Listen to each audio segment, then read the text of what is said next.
responsible for the Bad Education movie. We have producer Ben Cavey, co-writer Freddie Syborn, and the stars Leighton Williams and Jack Whitehall.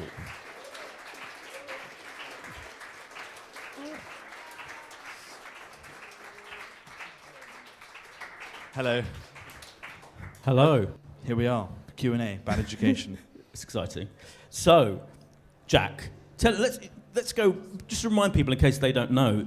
Bad Education, the TV show, the creation of you and Freddie here, and you've both known each other, and Ben. But you two have known, and Lane. You two have known each other for like ever, haven't you? And kind of were friends at school, and kind of created Bad Education based partly on your experiences at school. Is that right, Freddie? Well, actually, it was Ben and Jack who created it. Because Ben is our sort of our lodestar, our hero, our mother figure. Yeah, right. So Ben and Jack came up with it, and then I was very happy to come on board. Freddie inspired the character of Atticus Hoy. Yes. My character Alfie has a friend from school called Atticus Hoy, who he used to fence with at school, and he features in the film. And there's a very deep, complex, homoerotic backstory that was drawn quite heavily on mine and Freddie's own friendship at boarding school. Apple bobbing. That was those cold nights in the dormitory. Great 14th birthday. Freddie's very uncomfortable with physical contact. I don't like it. So there'll be a lot of that during this interview. No. Oh, good. Yeah. So Ben, what was it about Jack and Freddie and their life experiences you thought this could make a great TV show and then actual motion picture? I don't know that it was anything specific. We started by kind of saying what would be the kind of worst job that Jack Whitehall could do. And Jack had a friend, I can't remember his name, who was a teacher, and he kept talking to me about how insane it was that his friend from school, who was so young and only just graduated university, was already teaching.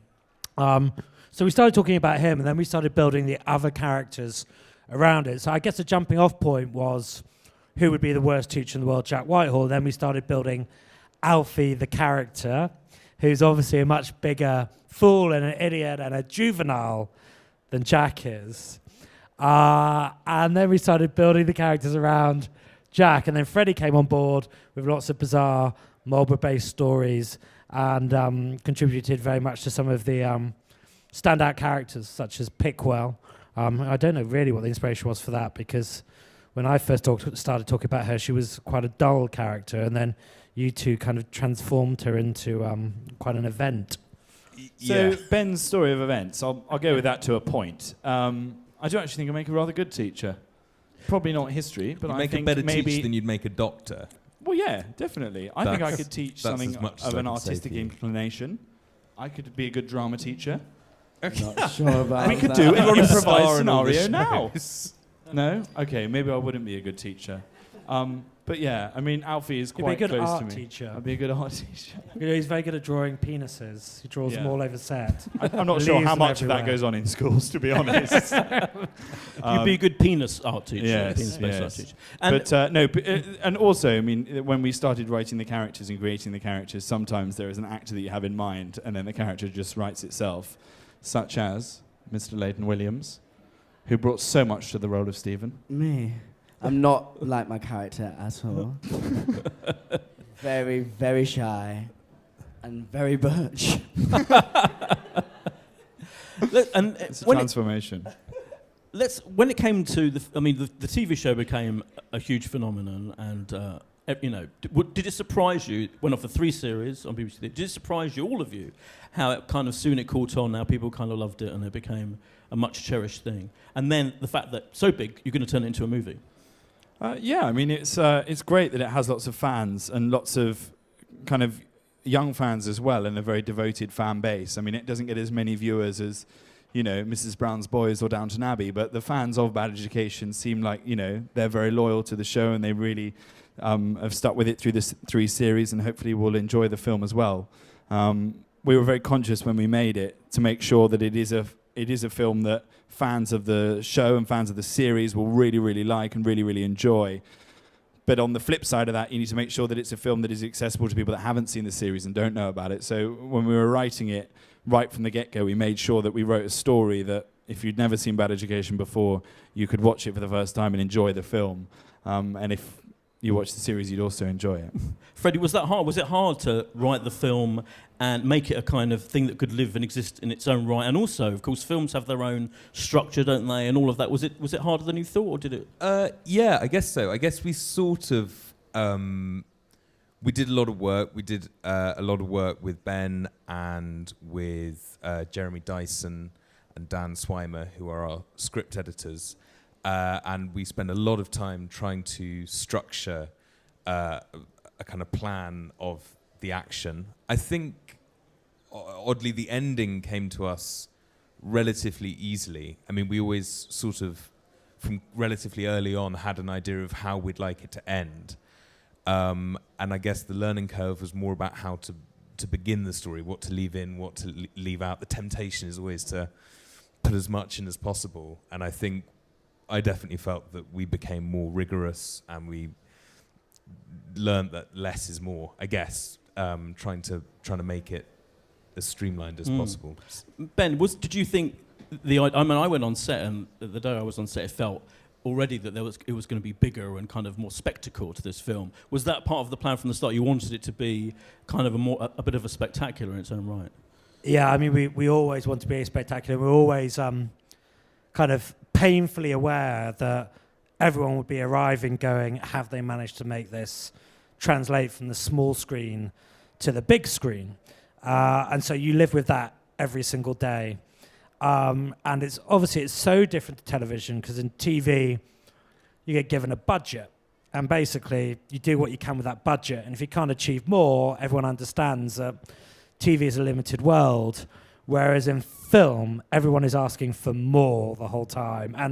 And rightly so, because that's what the person paying £10 to £15 wants as well. They want to get their money's worth. So I would say we started with an ambitious script. We probably then made an even more ambitious script. We got to set with ambitious ideas, and then we probably made them even more ambitious than we had planned for them to be. And certainly in post, in terms of like the effects we put into the movie, we piled more and more on top of that. So as you can imagine, for a producer, that involves taking a lot of Nurofen as you look at your bank balance every day and get more and more stressed. But I'm pleased we've done it, and I'm pleased we've literally risked everything creatively and financially and put everything into this movie. And I really, really hope that the one thing people come out of it and say is, I didn't expect it to be that big. I didn't expect it to feel that big a movie. Of course, it's never going to be Mission Impossible, but I hope it surprises people. You say that, but there are stunts, aren't there? There's and also one of the great things about doing the film is that we had, we had the top people working in every aspect. We had the best editors, the best sound mixers, composers, DOPs, but also special effects. So we worked with a company called Goldcrest, who do all the special effects for the Mission Impossible films. But then they were also doing all the special effects for our film, which is slightly different in tone. So there was one day when I went into Goldcrest and we had Tom Cruise in the same building talking to his team of 100 people that were working out the intricacies of a stunt where he ran onto a moving aeroplane and making that look real and dynamic and with big filmic scale. And then in the next room was me talking to a group of about 10 to 15 people as to how we could animate a swan's face to make it look terrified as my testicles would drop down onto its beak. Which I don't think was something they'd ever had to do before. But they kind of, I think, quite enjoyed the challenge of doing these bizarre art house films. Yeah. They embraced the challenge of your testicles. They're CGI testicles or real testicles? 2 sets of real, no, not real, prosthetic. Okay. They're not real. I have 2. No, I don't. I do. I have 2, but one I've got lost. There was prosthetic testicles. And the swan, here's an interesting fact, the swan that features in the film at the time of filming, because it had been in Hot Fuzz, had more credits than me. So it was a more experienced stage actor than I was. He was very professional. He came down with his agent. Yeah. Well, it was less of an agent. It was more of a man that had his neck on a string, which agents don't tend to do. And it was a very professional swan. Oh, good. Very scary bits of film. Glad of that. Leighton, when you read the script, were you surprised at the scale of it? And did you and what happens to your character particularly? You know, were you thrilled, delighted? What was your feeling? Yeah, well, I was absolutely thrilled. Obviously, I mean, been working on this show now for years. I feel like since I was actually a kid. Not now. I'm feeling 20. So like, it's amazing to like obviously grow and like it was full out. We had moments. It was I don't know. Like we've been said, it's bigger. Like it's explosions. I got to have a little boogie as well that you might be able to see. Like that's a wonderful sequence. yeah, I like. Your dance is Yeah. very, very good. It looks We fantastic. had Stephen had to have his dancing moments. I think. Mm. It Of was a course. must. Yeah, I Do was you remember happy when to have. I, on set, had to try and demonstrate to you the move that I wanted? Don't yeah. do that face. I did it really well. Do you want to show No, them? I didn't. Honestly, anyone come on. wants to see it. Let's Show see us. it. No. Come on, let's It was see a Who wants to move. see? Who wants to see the move? Go on. This is bad peer This is pressure. what the no, Jack I was wanted trying to tell me to do. Oh no, Later, you have to do it properly. this after. won't go out. I'll show you after anywhere, will it? Jack. It was just that one where you're like that on the. Oh, I nearly pulled something. Exactly. There. Careful. You know And the that's one where what you I arch thought. the back. Arch the back. That's a move, you know, where you sort of thrust towards It the looks floor. like you're having a fit. Okay, fine. I won't dance again. I've I actually think he done my means back. twerking. I think he just means That's, like a little. yeah, that's the Come on, one. later. pop. Show us how it's done. Show me how it's done. Just a little. That's what I meant. Oh, yeah. Hey! Yeah. But yeah, not quite. Oh, so there's a set piece twerking sequence. Yeah, but effectively. Jack just didn't quite. No, Yeah. Yeah, get it. Yeah. my hips very much do lie. Yeah. We should say Sarah Soleimani, who's your kind of romantic lead, who has been throughout the series. Miss Gulliver can't be here tonight, but the first clip we're going to show from the film involves you and her. What stage in your relationship are you? We're happy, and she's worried that I'm going off to Cornwall. The previous year on the school trip, in story terms, I've been spiked by Mitchell, so she's worried about me getting spiked again. Let's have a look at a clip, exclusive clip, I believe, from the Bad Education movie. So we should say that the plot, if you like, the key plot is that you go on a big trip with the pupils to Cornwall, is that right? And you somehow get involved in kind of fundamentalist Cornish people. Is that vaguely what happens? Fred, do you want to take this one? Yeah, I'll take this one. I'll take the bullet. Sorry. Yeah, so there is a group of Cornish gentlemen associated with the Cornish separatist movement, which is basically about Cornwall wanting to be its own country. Who knows? Maybe that would be a good thing or a bad thing. The one thing I know is you won't get a balanced view on that necessarily from the film. I don't think we go too much into the pros and cons. It's just a leaping off point. And we we thought it'd be funny to see the kids and Alfie getting embroiled in this uprising, which would be exciting. I think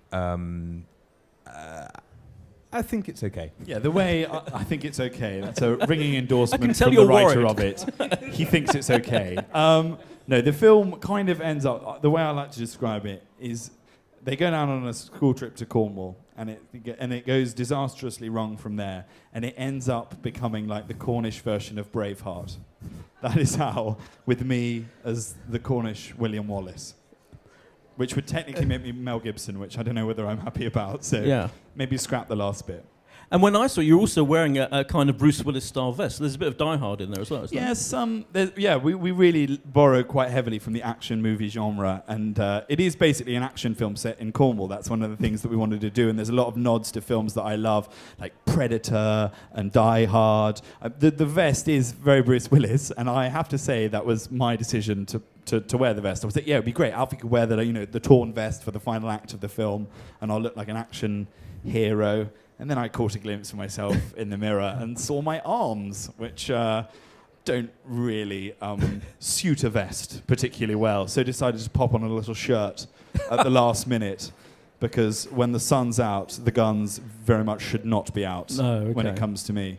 You could have buffed up for it, knowing Yeah, I mean, that's the other option, is I could have gone to the gym. Yeah. But I am lazy. Okay, I see. Leighton, is there a spectacular? Do you get involved in the spectacle? Do you get to do any stunts or anything like that? Well, there's lots of like, I thought I was doing stunts, rock climbing and running around, on the beach. It was enough for me. I think I fell over on like our first take. However, I was probably just being dramatic. No, not Yeah, stunts. I mean, you definitely were, because the segment of the film you're talking about is literally Yeah, I've you got to walking run. across a beach. That No, is not run- a stunt. No, Rock climbing. dramatically running, but I wanted to give you that. It You were was like- running on You sand. walked over a It rock could pool. not. Basically, it was the last movie of this scene, but I hadn't fully like got into my character yet because obviously it's first day, and I was like, do you know what? Just gonna go full out. Got into So- your character. Yeah. As you do, method and all. So I was like, right, let's just lift it. I'm gonna go full out, like, oh my god, it's the movie, like, yes, and I was on the floor. Jack, you said when that you were worried about, that you didn't want to make it too big, your performance, because this is going to be on the big screen, and you're going to tone it down a bit. Did you feel Leighton was going to tone it down as well? Did you have a, across the board directive? No, I would be very upset if Leighton ever toned it down. That would be a tragedy. Yeah. And Leighton is hilarious in the film, and some of my funniest moments are simply Leighton's reaction shots. You can cut to Leighton at any point, and he'll make you laugh. He's a very talented man. Leighton As- actually does. I mean, often for me, the funniest bits, the stuff we haven't written, is just Leighton's reactions. Yeah, The random smell the fart shrieks acting. Have you heard of smell the fart acting? No, actually. You react like you've smelt a fart. There, that's it. Wonderful. Thank you for proving the point there, Leighton.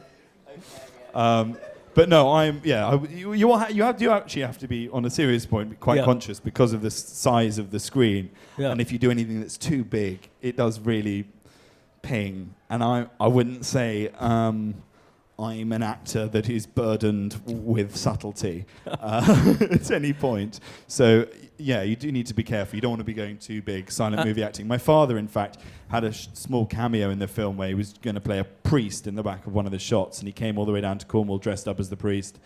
And his acting was, it was so over the top that we ended up having to cut him from the film. Oh, because you have also got people like Ian Glenn's in the film from Game of Thrones, and playing quite a major role. So did you feel you had to kind of, I've got to kind of act with this kind of actual proper, with all due respect, esteemed, highly experienced actor? Act properly. What did you think, Ben, about me and Ian? Well, I mean, the most terrifying thing about Ian was you turned up on day one and went, at RADA, I won the swordcraft competition, and he had won some big dueling swordcraft thing, and he kind of let us just know that he was good with a sword. Then we got some Game of Thrones stories, and then from day one was, when can I start rehearsing this sword fight with Jack? Because there's a huge sword fight at the end of the movie. Well, the movie it- ends with a big sword fight between me and Ian Glenn from Game of And Thrones. just to clarify, it was always in the movie, but it wasn't as huge as perhaps what it became. It was Oh, a yeah. small fight. Because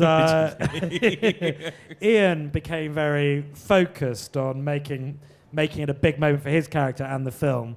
And Jack got on board, but it was quite hysterical to look over to the corner of the set and see the star of Game of Thrones kind of hacking at Jack as he Yeah. tried to kind of back slowly away from him. So the swordcraft side of it and the experience he had was pretty amazing. But the other thing that astonished me with him was like his Cornish accent. He just turned up. He had just prepped it all. He had Oh, wow. got someone to record it. He had learned it all. Every single line, he was word perfect. on. Well, I believe we've got a clip. So we've got a clip now of where we can see you and Ian Oh, together. yes, the Cornish accent, which Yeah. is a tricky one to master. This is a clip from the film where I've taken all the kids to the pub in Cornwall, and the police are on our case, and I'm trying to blend in with the locals.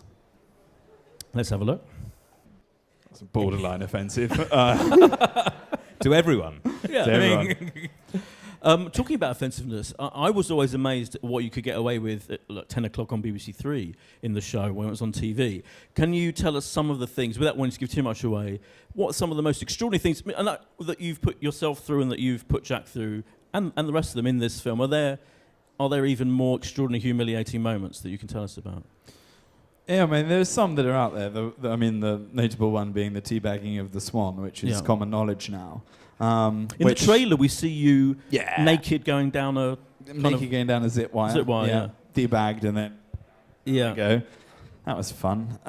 Thanks for writing that one, Fred. And then, there's a few other ones that I would say are probably even more outrageous than those two. But I think we're going to keep those secret until Fair you go enough. to the cinema. But yeah, within the first 15 minutes of the film, anyone that's going to get offended will be offended. Jack We start actually- quite boldly. Okay. Jack actually, this is probably due to bad producing. When we did the zip wire stunt. Oh, you don't want me to tell the story? Well, you're just a dick. He got suspended halfway down the wire above the Eden Project, apparently naked to everyone that was below. So all these people happily walking around the Eden Project. Thank God none of them realised that there was a half-naked Jack Whitehall hanging above them. So I think we dodged a bullet there that never ended up in the Yeah, press. I mean, we would have totally dodged the bullet if you'd paid to close down the Eden Project whilst I was doing the stunt. The problem was that there was just members of the public walking around, and then the wind changed, and I was left 40 foot in the air, dangling with my butt out. And there was children with cameras and Japanese tourists. It's I'm viral in Japan. Actually, that's a weird sentence. Yeah. That's yeah. Yeah.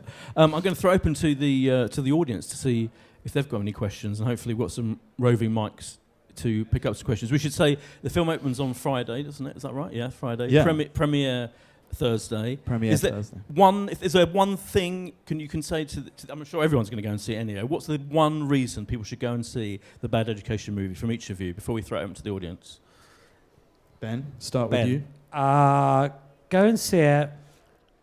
Just because we haven't mentioned her today, but because there's a fantastic performance from Joanna Scanlon, who plays the mother of the boy Joe in it, who I think is just brilliant. And you'll know her from No Offence, which she was just in, or Getting On. And it's a wonderful performance, and it's a new character that we haven't featured before of Joe's mum. And I think she's a great new addition to the Bad Education family. Leighton? I just think, if you're fans of the show, Form K, we've been, through all these series together. It's just nice to be, working together one last time. We had a laugh, and it's amazing to share it with you. So just come and see us lot have fun, and hopefully you'll have fun with us too. I'd say go and see it to see Leighton's fabulous dance routine, which I will take part of the credit for, as you heard earlier, was partly choreographed by myself. I play a badger in, I would say, roughly 3 seconds of footage in one scene. It's a it's maybe a generation defining All performance. So keep your eyes peeled for that. Well, you really sold it there. A CGI badger or No, just wore a A mask badger in a and parade. and There's a cloak. parade, a sort Oh. of Wicker Man-esque parade, and within the parade, Freddie plays a badger. I play badger, so Well, I I can think see that's- you guys getting pretty excited about that. I think that is the reason of all to go and see it. Thank you. Let's have some questions from you guys. Don't please put your hands up if you have a question for the gang. Don't be shy. Hi, I'm Alexander, and this is. Alexander, hello. She doesn't have a name. She doesn't have a name. Connie, hello, Connie. What was the funniest moment on set apart from everything else that you've just said? The funniest moment on set, I actually tweeted a picture of it yesterday for me, was these two sets of prosthetic testicles that I was given to do the swan stunt with. Harry Enfield, who plays my father, got hold of them, and they have Velcro on them, and he managed to attach them to his glasses and was walking around set wearing my testicles as earrings. So there's a little picture of it online. So that was my high point. Anything else, Leighton? Well, don't make it sound like it was that much of a drag. Leighton's misery at various points. actually, no. What about when we went into that pub in rural Cornwall and you got up on the table and started twerking? That was enjoyable. There was some farmers that were looking quite confused. Yeah, they did. I don't think they were briefed, actually. So when I turned up in a pair of heels and, was booty popping in their faces, I don't think they quite understood what was going on. But, I mean, that was enjoyable. Not in that sense. I didn't don't enjoy it think like there that. are many Leighton Williamses in Cornwall. No, I don't think they understood me, but there we are. Any other moment? What was your favourite? My moment? favourite, was it favourite or funniest? Favourite. My favourite moment on set I can't say that because it gives the ending away. So I'm just going back through my mind. I'm not doing very well. Just hanging out with your friends. It was just hanging out with my friends. Aw. Sorry, I haven't done very well No, there. it's sweet. It's a lovely answer. that I Matt, made you say.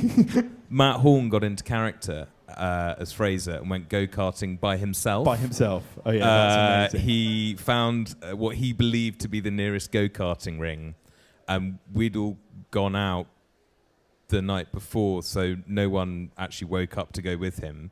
But that didn't stop him. He went. So he went. He got a taxi, about 40 miles there and back. Then went go-karting by himself.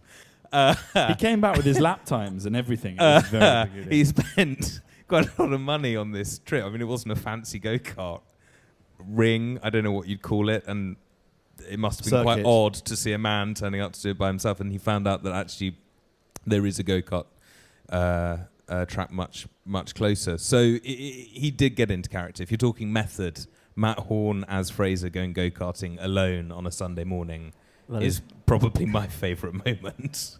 That is great, yeah. That's proper method. Next, I don't think you'll thank me for saying that. you've said it now to 1 billion people on iTunes.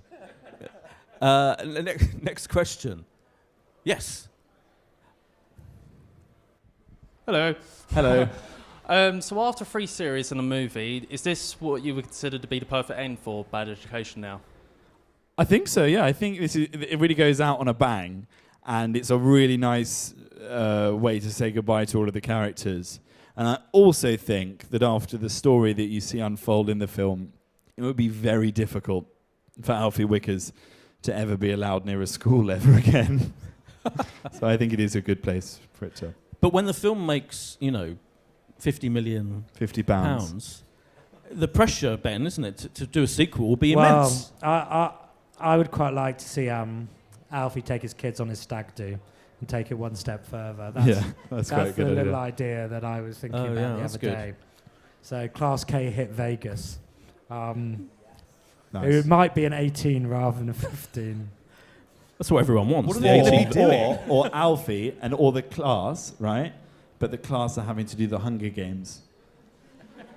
That would be cute. That's cute. That would be full out. Yeah, that's film 2. If you go and see film 1, I promise you, will be Bad Education, The Hunger Games. That sounds great. Next question. It can be about this film or that script that I just mentioned. Or any ideas you have. Yes. Gentleman Gentleman there there. in the kind of third row. Secrete. It's difficult to get the mic to this setup, isn't it? To be fair. Some quite good biceps on him, sir. Well done. Hi.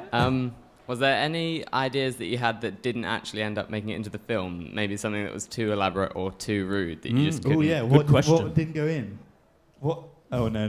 Can't mention that. Yeah, there were a few. What else? Apart from, although your dad was in the scene, it was quite an interesting decision to get rid of the shitting sequence, I think. Oh yeah, there was a poo 'Cause- sequence because every British film needs a poo sequence. But when we got there, we felt like we teased doing a poo sequence. It was going to be one of the characters unloading in a poo. confessional booth in a church. But and my dad was going to be the priest in the other side of the confessional booth. That was the little joke. But we decided to not go there because we felt it was pretty. I think, as you Pretty- can see from our trailer, we've got quite high aspirations for this. You only see your balls at least twice, 3 times in the trailer. I think The benchmark. joke that I miss the most is Harry Enfield as my dad Yes. talking to me about making love to my mother in the toilet of a Wagamama, which unfortunately ended up on the cutting room floor. But it was a lovely, lovely joke about them being the only thing that arrived at the same time that day. But That's a yeah, great Wagamama joke. that's my favourite joke that didn't make it. Will that be on the DVD extras, hopefully? It has to be, sure. Yeah, we'll try okay. and find a way of sticking Thanks. that in. Anything else you could tell us that didn't go in the film? I'm trying to think if there's anything else of note that didn't go. I think we were surprised by, weirdly, how much went in.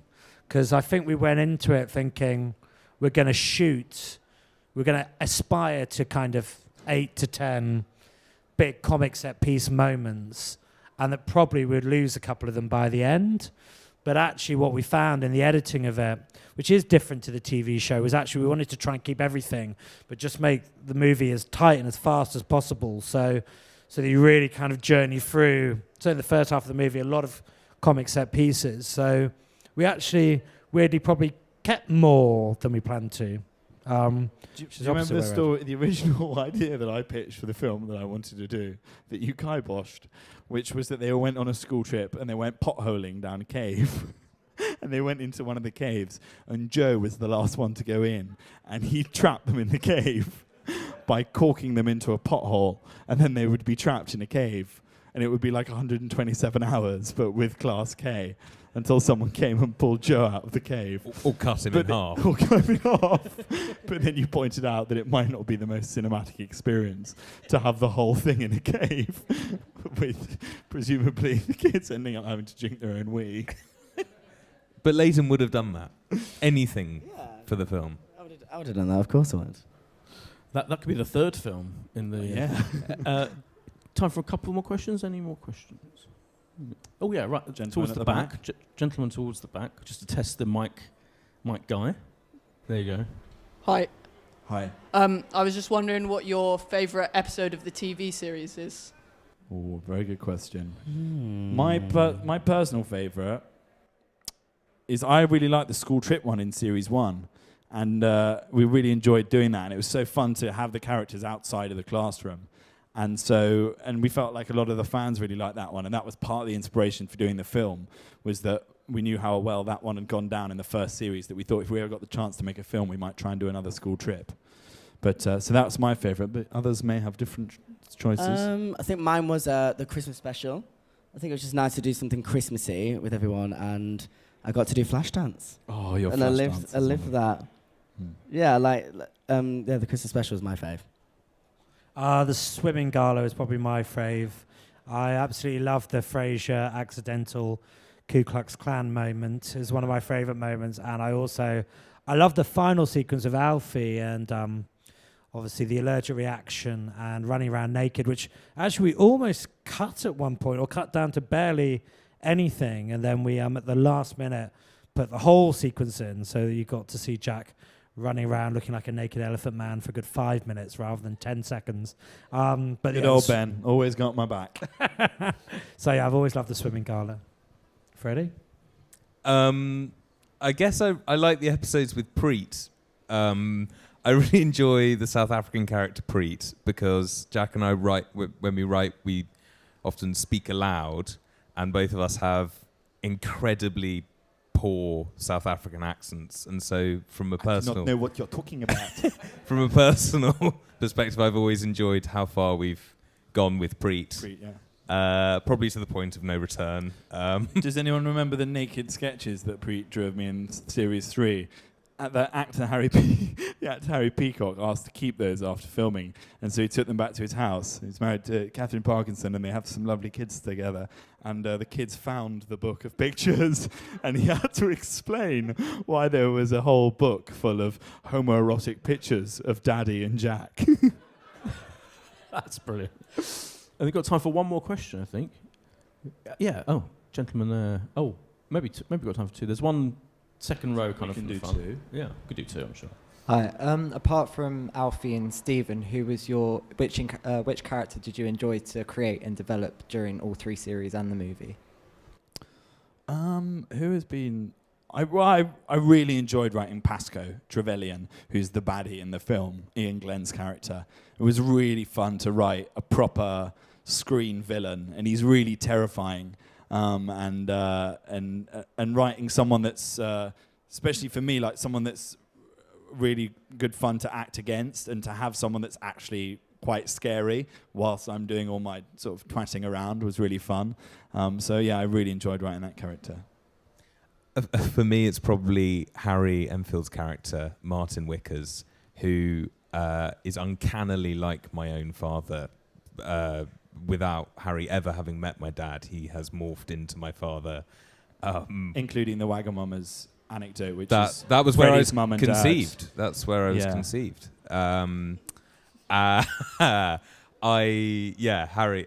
Working with Harry Enfield is huge for us because we grew up watching Harry's sketch show, and that's amazing to me. So yeah. And he's in the film as well, of course. He's in the film. He's so funny in the film. And there was one more question, I think, wasn't there? Was there? Oh, maybe not. We can No. Perfect. Well, in that case, let me just thank you all for coming, and to thank the panel, Leighton, Freddie, Ben, and Jack. And the Bad Education movie opens on Friday. Cinemas everywhere. Cinemas everywhere. Yeah. Thank you very, very much for coming out and listening to us waffle on in Meet the Filmmakers. I don't feel like a filmmaker, weirdly, just someone that gets naked on zip wires. But you've been very nice for entertaining us and being here. Thank you. Thank you.